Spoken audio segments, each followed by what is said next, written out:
बड़ी छोटी सी कहानी है। बाहर बरसात हो रही थी, अंदर सरकारी स्कूल में क्लास चल रही थी। टीचर ने पढ़ाते पढ़ाते सोचा कि क्यों ना बच्चों के साथ थोड़ी बातचीत की जाए। तो अपने पर्स में से 100 रुपए का नोट निकाला और सारे बच्चों को दिखाते हुए, पूरी क्लास को दिखाते हुए पूछा कि बच्चों बताओ, अगर आपको ये 100 रुपए मिल रहे हैं तो आप क्या करोगे, अपने लिए क्या लाओगे। तो एक बच्चे ने कहा मैं अपने लिए चॉकलेट्स लाऊंगा, किसी ने कहा टॉफी लाऊंगा, एक बच्चे ने कहा मैं गुड़िया लाऊंगी, किसी ने कहा मैं मिठाई लाऊंगा, किसी ने कहा टॉयज लाऊंगा, बहुत सारे खिलौने लाऊंगा। एक आखिरी बच्चा बचा था क्लास में जिससे जवाब देना था। वो अपनी सीट पर खड़ा हुआ और उसने कहा सर मैं अपनी माँ के लिए चश्मा लेकर के आऊंगा क्योंकि उनको कम दिखाई देता। तो टीचर ने कहा कि इसमें कौन सी बड़ी बात है, तो आपके पापा ले आएंगे।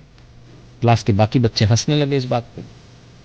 बच्चा रुआ सा हो गया, उसने कहा कि पापा नहीं है इसलिए मुझे लाना पड़ेगा। और माँ सिलाई का काम करती हैं, मिठाई कम देता है, घरों में जाते हैं, बर्तन मांजती हैं, साफ सफाई करती हैं, जैसे तैसे हमारा घर चलता है सर।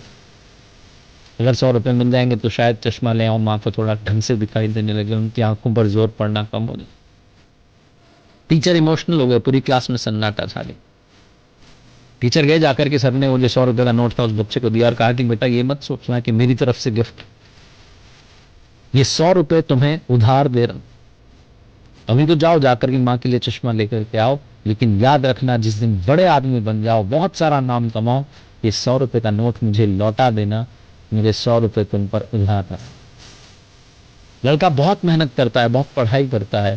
20 साल के बाद में इतिहास दोहराता है, वो सीन रिपीट होता है। बाहर बरसात हो रही है, अंदर सरकारी स्कूल में क्लास चल रही होती है, वो टीचर बुजुर्ग हो चुके हैं, पढ़ा रहे हैं बच्चों को उसी तल्लीनता से। अचानक से आकर के स्कूल के बाहर एक गाड़ी रुकती है, उसमें से कलेक्टर साहब निकलते हैं, पूरा स्कूल अलर्ट पर आ जाता है, सारे टीचर चौकन्ने हो जाते हैं कि पता नहीं कौन सी क्लास में सर आएंगे। कलेक्टर साहब पूछते हैं एक टीचर का पता और सीधा उसी क्लास में जाते हैं जहां वो बुजुर्ग टीचर पढ़ा रहे होते हैं।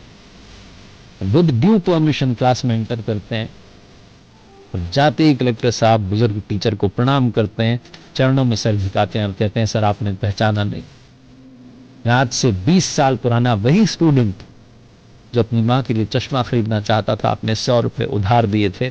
सबसे पहले तो आपको ये 100 रुपए वापस समर्पित करता हूं और आपका सम्मान करना चाहता हूं। आपने मुझे जीने की ललक सिखाई, आपने मुझे बताया कि सब कुछ अचीव किया जा सकता है अगर हम सही दिशा में दौड़। बहुत छोटी सी कहानी जिसका सार ये कहता है कि अगर आप अपने हालातों को बदलना चाहते हैं तो मजबूरियों को कोसना बंद कीजिए, वक्त को बदलना शुरू कीजिए, क्योंकि इंसान के अंदर वो ताकत है कि वो उठना चाहे तो देवताओं से ऊपर उठ सकता है